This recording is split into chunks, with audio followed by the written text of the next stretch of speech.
Well, another great weekend of football, and holy cow. So, the national championship game for college between Indiana and Miami.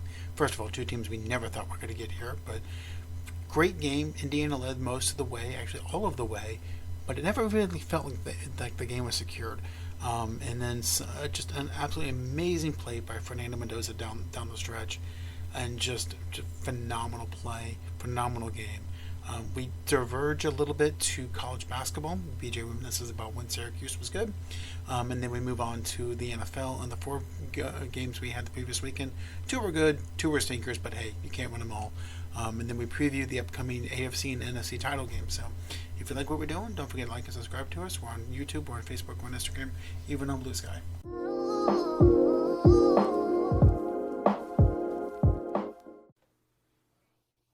Welcome back to number one local sports podcast in Central Florida. This is Sandlot Sports. I am Adam Capperson. I'm here at BJ Thomas. And BJ, I guess we'll start with college first because that's what happened last night. I have my own thoughts, but I'll let you go first. What were your thoughts on the national title game last night with Indiana winning? It was a good game, but Carson Beck did some Carson Beck shit. Like, it's just bound to happen. I saw a stat that in his entire career, and he's played a significant amount of games. I think it's like 40 or 50 something games. He's lost 6 games total as a starter. 4 of those, he's had the ball on the last possession, either with a chance to take the lead and thrown an interception. Yeah. So he's the new Josh Allen. Yes, he is the turnover machine.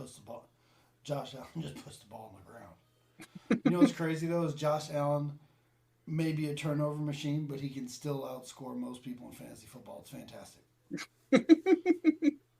Fantastic. So, but yeah, the game last night was great. Started off kind of slow, but most games have been. I've noticed most games in the playoff start out slow, and then yeah, which is great. It's fine. They're just feeling out distance. Yep. Ooh, But Mike McDaniel to become the Chargers offensive coordinator. I saw that. Sorry to jump, but my ESPN just refreshed. No, yeah, I saw that earlier. I was hoping he was going to go to Detroit, but there were some issues with that. I'm So interested in the fact that he's going to have a quarterback who can see over a linebacker. yes. So apparently he interviewed with Detroit, and Dan Campbell loved him. Loved him. Who didn't? Brad Holmes. Who's Brad Holmes? He's the GM. Yeah, exactly. Who gives a shit? Who gives a shit? Yeah. Yeah. I don't understand. We have offensive issues, and we have a guy who, no matter what you say about him as the head coach, his offensive coordinator is top notch. Yeah. I don't know why. But, the guy that hired, he was Ben Johnson's best friend. So, of course, he must be Ben Johnson 2.0. No, no, no. I want Mike McDaniel. I want the guy the coach wants. Because the coach knows his players. Yeah. Miami's offense wasn't dull or uninventive or anything like that. They literally have a hamster playing quarterback. Yes. Well, they have a hamster playing quarterback. They broke their number one toy at wide receiver. Yeah. That was tough, though. That was just tough to watch. But yeah, getting back to the Indiana game. I asked a friend of mine this, and I'll ask you the same question too. When you saw Mendoza do his QB draw for a touchdown, did that kind of give you John Elway vibes? No, I think it's a different run altogether. Mendoza went through a lot more than Elway did. Fair. Elway had a clear run until he got helicoptered. Mendoza got smoked at the 5-yard line and still got in the end zone. And get smoked at the goal line. And got smoked at the goal line, held on to the ball. So, yeah.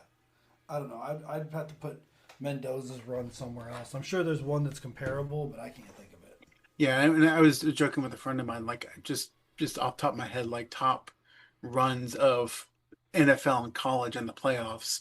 I Kind of was like still, that Josh Allen first down earlier this year, a couple weeks ago. oh, the rugby scrum we went for 10 Yeah, yards. it's just like, yeah, there's so much happening, in that short area. Yeah. Elway had a free run to the corner and just got popped. Hmm. Um, it's not better than the Beastquake run. Oh God, no. Well, I'm not classing him with running backs. That's not fair. No, okay. What about Tommy Frazier? God, I don't even remember. What he did to Florida? Much pot I smoked between. That, you know what I mean? Like, come on. The Yeah, Tony Romo highlights are getting fuzzy. Let's see if I can pull it up for you. So, I mean, yeah, I mean, the fact that Mendoza was able to hang on to the ball when he did when he crossed the goal line was amazing. So, here's the Tommy Frazier run. 65 yards for a touchdown. Had 143 yards in the game before he injured a knee and lost the starting position to injury. Well, all three of their tailbacks are over 7 yards per carry average. Frazier adding more numbers, more yards to those. Oh, they don't have him yet. Look at Tommy Frazier. How many tackles can one man break? Touchdown. Yeah, I don't know. That's a really long run. That's a long run. I don't know. That's fair. That was pretty impressive. Mendoza had his own little thing going on. He took a couple shots, fought through them, held on to the balls. Good job. And he took a couple of shots, not just on that play, but the entire game. Oh. Yeah, he was getting his butt whooped early. Yeah. Still fought through it. I'll tell you one thing, though.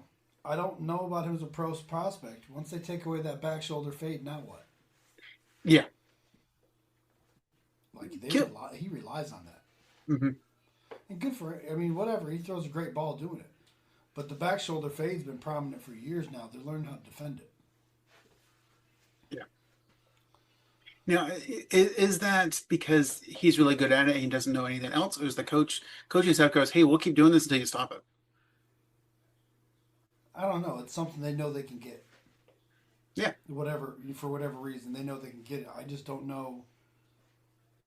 Do they use that as much in the NFL? It's still used, but it doesn't seem like at the level that he uses it. They don't use it on every key third down like Indiana did all season. Yeah. It's like they just try to create a one-on-one and then just abuse it with that. Yeah. So, but good on Indiana for winning. I mean, coming into last season, they were a freaking laughingstock, so good on them.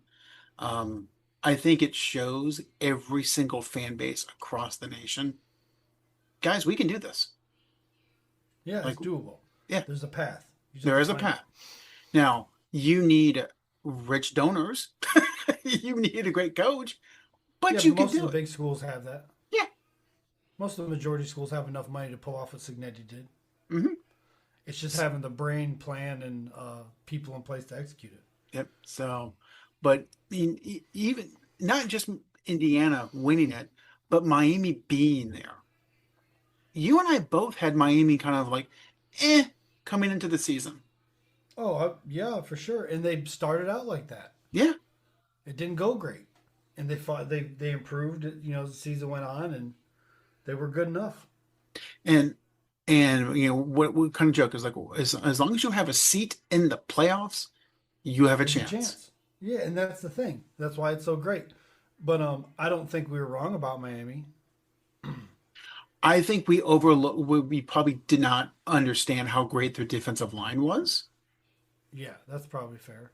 But they didn't play up to their expectations, I don't believe. In the early parts of the season. No. Because that team that we saw last night is not losing to SMU. No. That would hurt. Yeah. And that's the thing about Miami. Michigan falls in this category too. Sometimes Georgia, sometimes LSU is they might have the talent to win it all.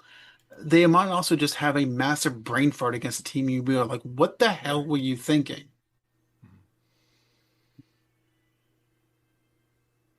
But I mean, 28-22 Florida State lost at Louisville, or lost to Louisville,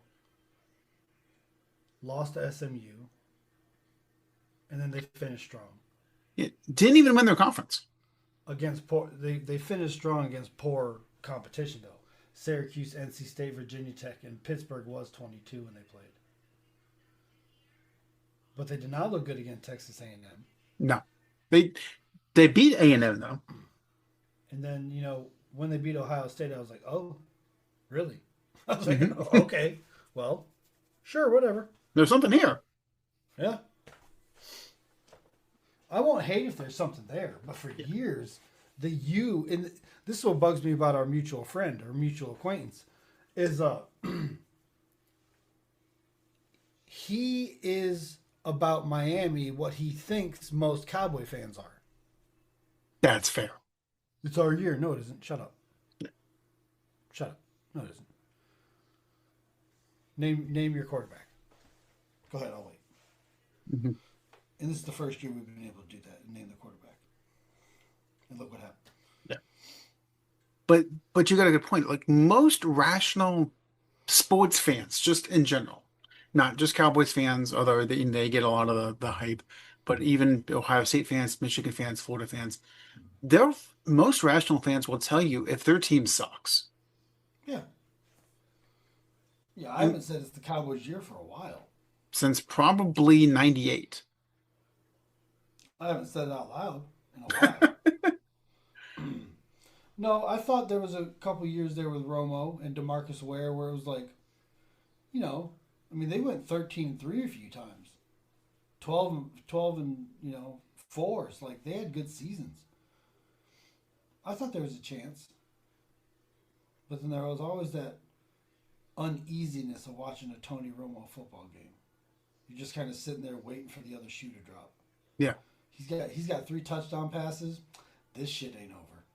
This is not. Yeah, I know. Well, and Romo could have both sides of the coin. He could in the first half he could have 3 interceptions and look like total dog shit. And as a Cowboy fan, you go, "This ain't over.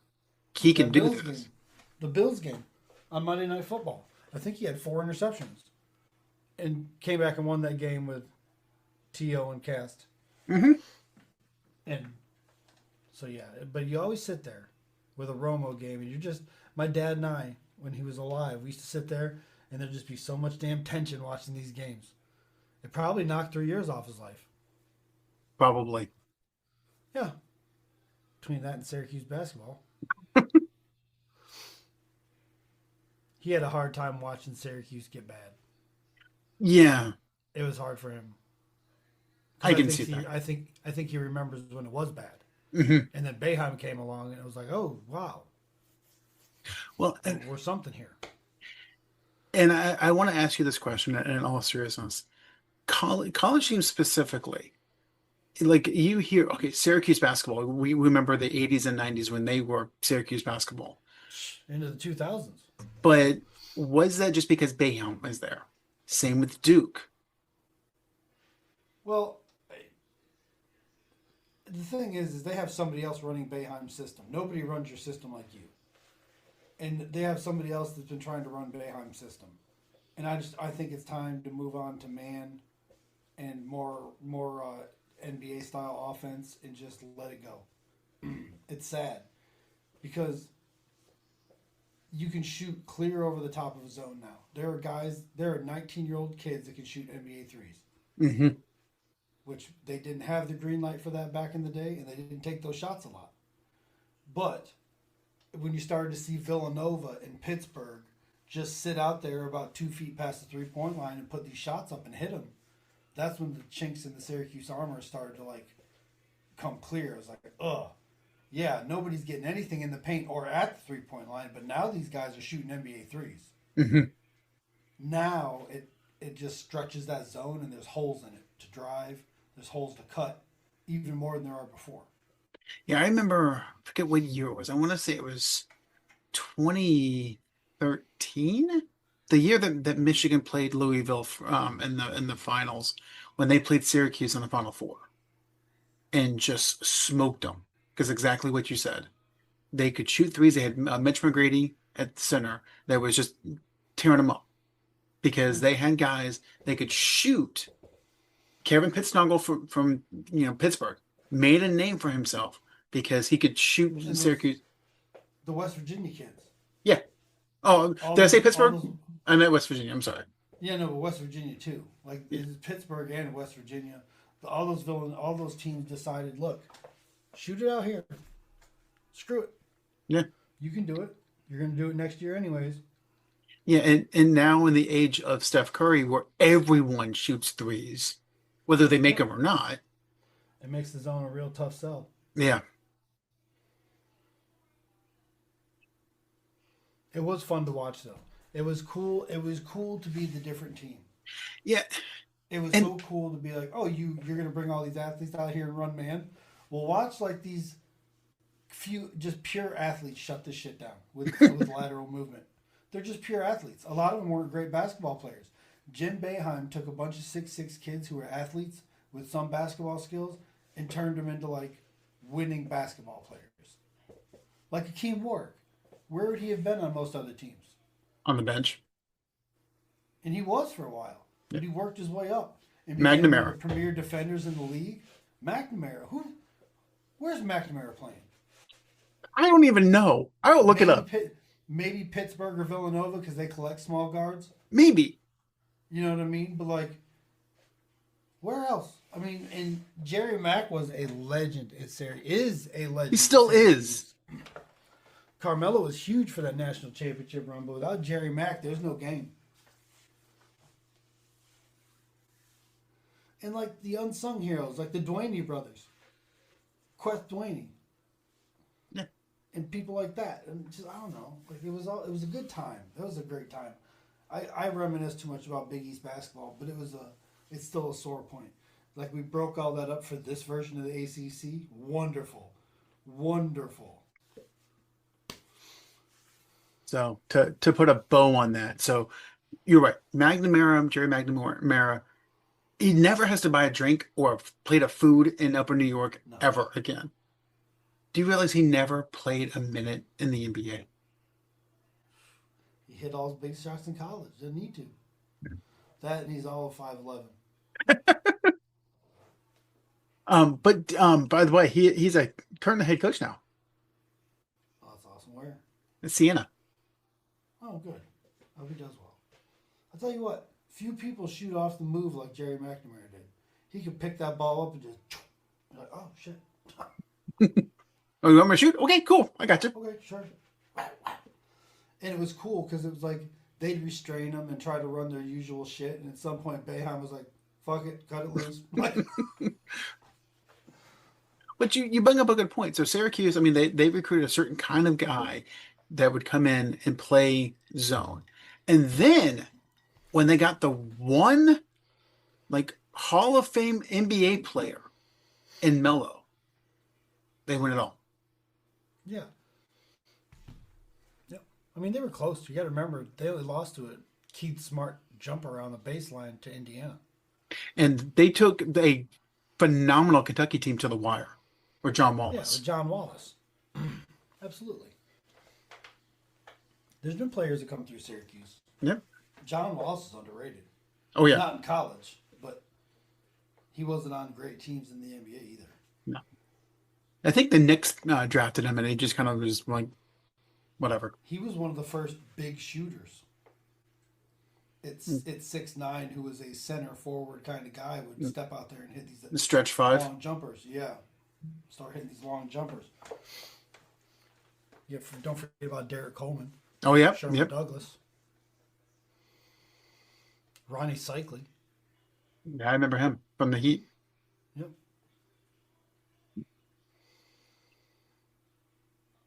Sorry. So Sore yeah. subject. it's all good. Trauma. There's a lot of trauma behind the dissolving of the Big East. Well, you know what? Let's just move on to the NFL. That's fine. That's better. Okay. So we'll just Trauma start. there, but it's fine. Yeah, there's trauma there, but we'll start chronological order. We'll start with the Denver Buffalo game. You kind of alluded to it earlier. Josh Allen, turnover machine, yet can still practically win games by himself. It's amazing. He has no wide receivers. No. He has none. Can you name two of them? Gabe Davis is No tight hurt. ends. No tight ends. I'm not Shahid. Shakir. Yep, there's one. Like I said, Gabe Davis is hurt. I'm struggling. Yeah, Keon Coleman and some other dude, and none of them are producing. No. Shakir's the only one, but no offense to Shakir, but he's like a 2-3. He's a slot receiver that has some good help on the outside. He has no help on the outside. No. I like him. He's a good piece. No doubt. I like Khalil Shakir. I believe that's his name. But yeah, I just don't think he can carry the load, and it really started to look towards the end of the season that if it's not him, then who?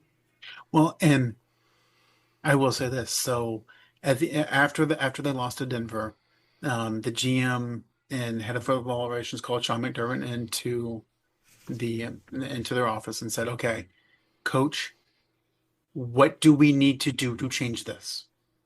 And he basically said, "I need new players." And they went, "That's not the right answer. Get out. You're fired." The problem is, McDermott was right. Yeah, some of this isn't working. No. The wide receiver situation stands out specifically. Yeah, so I'm going to pull up the box score from Saturday. Okay, so the leading receivers, Dalton Kincaid's a tight end, Shakir, Ray Davis, Dawson Knox, Backup running back, backup tight end, James Cook. starting running back. I am 1, 2, 3, 4, 5 players in, one receiver. Yeah, that's a problem. So the second leading wide receiver from Saturday, from a playoff game that went to overtime, Brandon Cooks.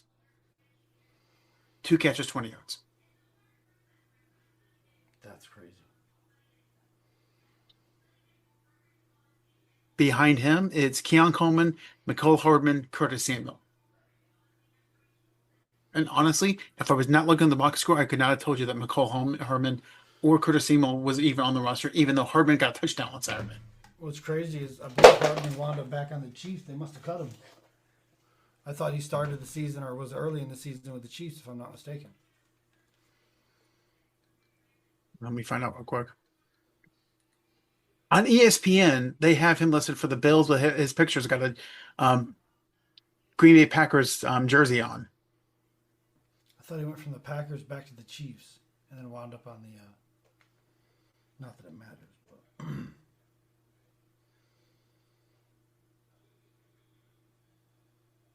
Yeah, so he went from the Chiefs to the Jets, back to the Chiefs, to the Bills. He was never on the Packers. Insane.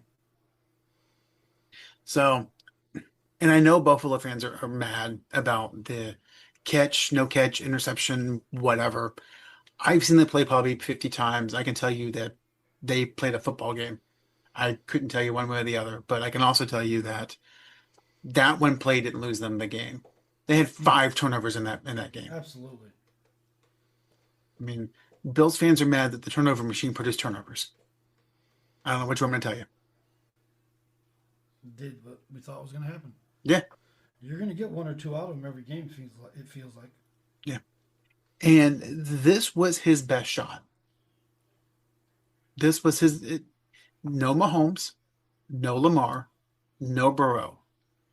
This was his time to say, yep, I'm here. And now, got a new coach coming in. So God only knows. I mean, I've heard that I laughed when I heard this. They are looking to bring in Brian Daboll to be our head coach. Because that worked out so well in New York. Well, he was pretty good with Josh Allen. Josh Allen's the reason he is the head coach. So, I don't know. I don't know if I'm against it totally. I wish there was more of a cool down period for him. Think about his actions, things of that nature. Yeah. So, but I do feel bad for Denver. I do not know when Bo Nix broke his ankle. They said on the kneel down. How? Who knows? I mean, it had to be on the kneel down because, like, he was out there. So, but it is what it is. I feel sorry for him because this could have been a good run, but you know, you lost your starting quarterback, you've lost your second string quarterback, so it is what it is.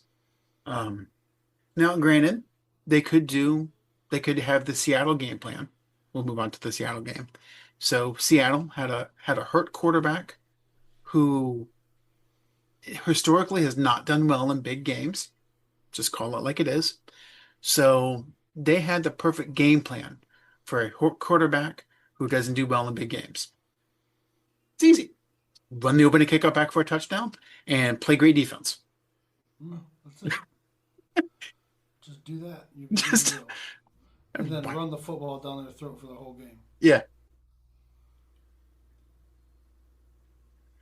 I mean, Darnold was 12 for 17 for 124 yards.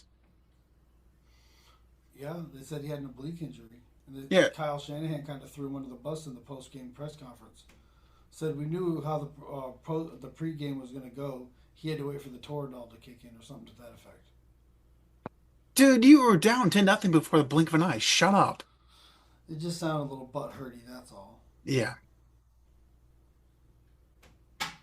But I mean, San Francisco, A was lucky to be there, but their team was decimated by injury. So I mean, Yeah, even if Darnold was 100%, I whatever. So, that but was we'll get to the Sunday game. Um, can we start actually having a conversation about CJ Stroud? Sure, I've been waiting to have this. Okay, go for it. You start. Well, he's only had his rookie year. Everything else after that's been sketchy. Why is that? He's an Ohio State quarterback. Okay. I'm glad you said that, not me, because I didn't want to be like a homer. That's what I'm here for. Okay, I appreciate it. No problem. I mean, he looked lost. I mean, there were real conversations, not just like hot take conversations, but real conversations of you cannot run him out there in the second half of a playoff game. He's up for a contract extension of $50 million a year, and there's a real conversation about not running him out there for a second half of a playoff game. That was winnable. They were down 21-10 at halftime. That's winnable. That's doable. Sure. But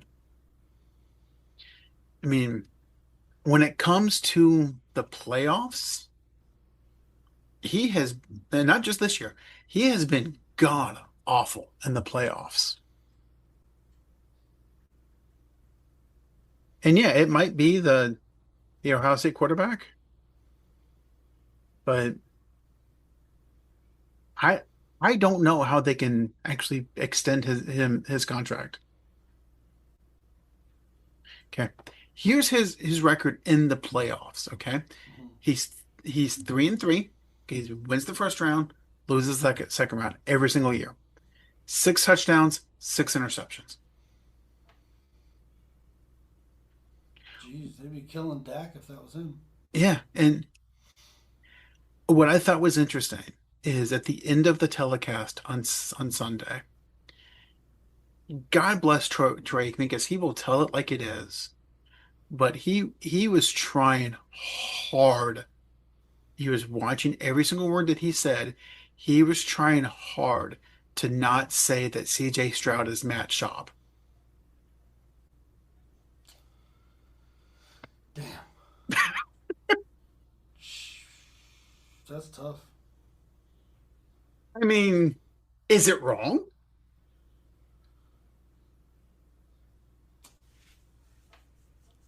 think Matt Stroud was better. Matt Schaub was better. let's just let's There just were a few do years. There were a few years there were what's his name? Matt Straub, Matt Schaub. Matt Schaub, and Andre Johnson were one of the most dangerous pairs in the league. Hmm. And he had Arian Foster too. That was a dangerous offense. Okay, well let's do a side by side comparison because that's what we do. Okay, Hmm. both of them are 500 in the playoffs. Okay. Okay, both of them have a 1-to-1 touchdown to interception ratio in the playoffs. Both of them actually Schaub averaged more passing yards per game, more yards per attempt than Stroud. Boy,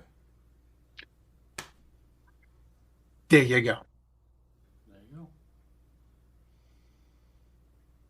Matt Schaub was better, slightly, You said it, not me. and didn't cost him a top 3 pick or whatever. No. And the question for Houston is where do you go from here? Because you're not drafting a quarterback in this draft because this draft is god awful. You have Stroud for 2 more years under contract. Hmm. Do you try to draft his replacement either this year or next year and just say I'm so long, thanks for all the fish? I'm drafting best player available all the time. Okay. If that's a quarterback, so be it. If it's a quarterback, so be it. Okay. So, and I'm not even gonna mention the other side of the ball because New England didn't show me much. Houston's offensive line sucks. New England's offense looked good, but Houston's defense was just demoralized. So they didn't show me much. Um, but the person who did show me something, and I feel bad for him, is Caleb Williams. Yeah, he played his butt off. Yeah. That throw to that tight end in the back corner of the end zone was top notch. Yes.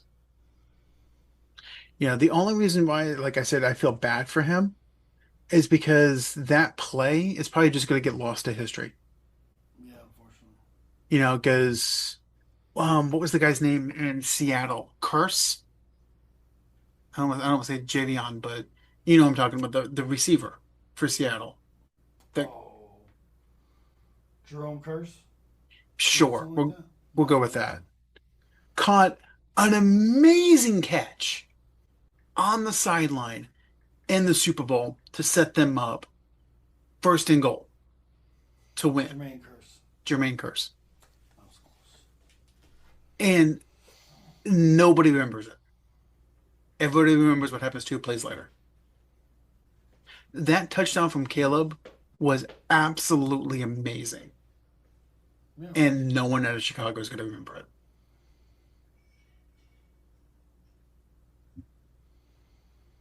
But you talked about how Syracuse basketball took years off your dad's life. So we have a fan of the pod who's a Bears fan. I think that game took about 10 years off his life. Yeah, he's breathing hard over there. He went into his little mouth breathing for a little bit there. Pretty sure. But Caleb did the same thing that Josh Allen does, did the same thing that Trevor Lawrence does. He will make amazing plays, and then he will lose the game for you. Now, I'm not sure that interception in overtime was Caleb's fault, but you could put it on him. Hmm. I don't know if you've seen it. I mean, do you think that DJ Moore just kind of didn't fully run the route, or you think it was a bad read by Caleb? Oh, I don't know. They had to be tired and cold at the end of that game. I'm sure they were timing was off all over the place. Okay.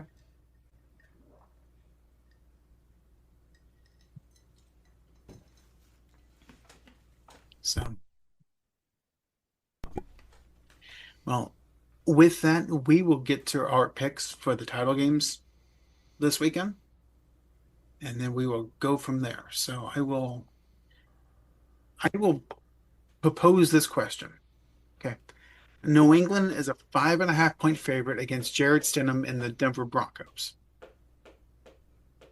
Explain to me, because you're better at this than I am, why I should not put a significant amount of money on the Patriots. Oh, I'm going with the Broncos. Okay. Okay. Why? I think Sean Payton can squeeze enough out of Stidham to win that game.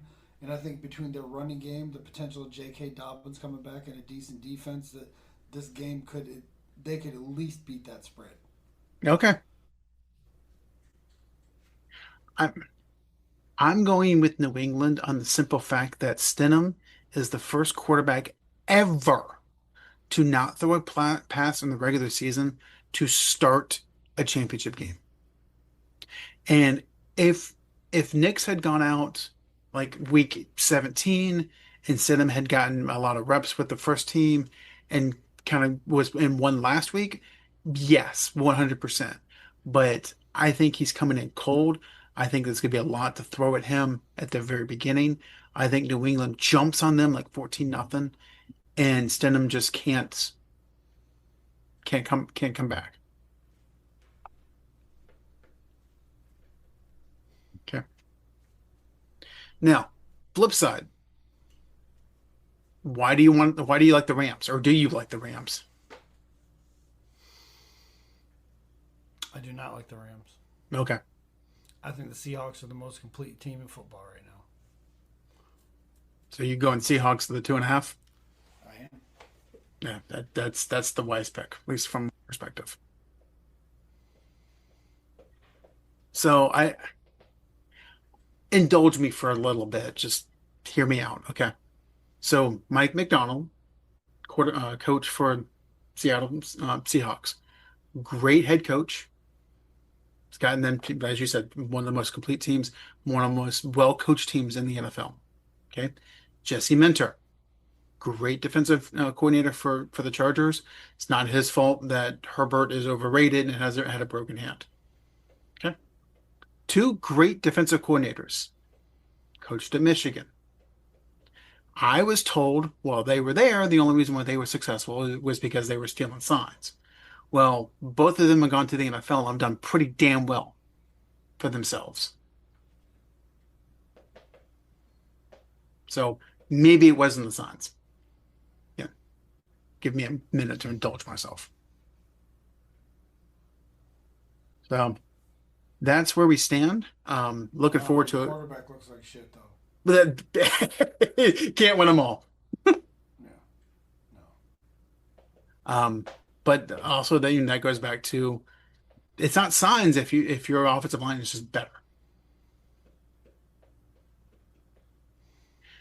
So I'm looking for I'm hoping that this weekend lives up to the previous few weekends of football that we've had because it's been damn good. I think they said that there have been 14 lead changes in the fourth quarter, which is the most ever for an NFL playoff season. And we still have 3 games to go. So based on our picks, you've got Seattle winning, and you had Denver beating the spread. Do you think Denver wins it, or do you think it's a Seattle New England Super Bowl? I think Denver's got a shot. Okay. I like that defense. They're able to run the football. Who knows? Okay. We shall see. Should be fun. So, but with that, ladies and gentlemen, this has been Sandlot Sports.